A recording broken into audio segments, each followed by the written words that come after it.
I think more than enough ang budget sa Davao City nato para magpadagan og mga proyekto og mga programa dinhi sa ato ang syudad. In fact, when I was mayor, dili ko nagapangayo og projects sa congressman man or sa senator.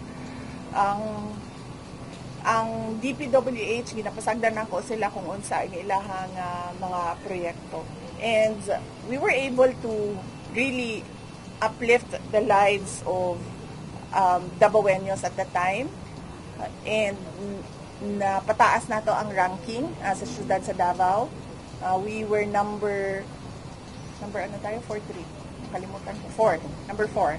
Number 4 tayo nationwide in terms of competitiveness. Nabayaran natin lahat ng utang natin. We were number 8 as richest city in the country. At the end of my term, nagawa natin na maging insurgency-free. And lahat yon wala tayong hiningi sa congressman man or sa senators. Meron lang tayong dalawa na ni-request sa national. Ito yung CSWDO office na nakikita ninyo sa Magallanes at yung National Museum dahil National Museum siya, hindi siya para sa Davao City lang.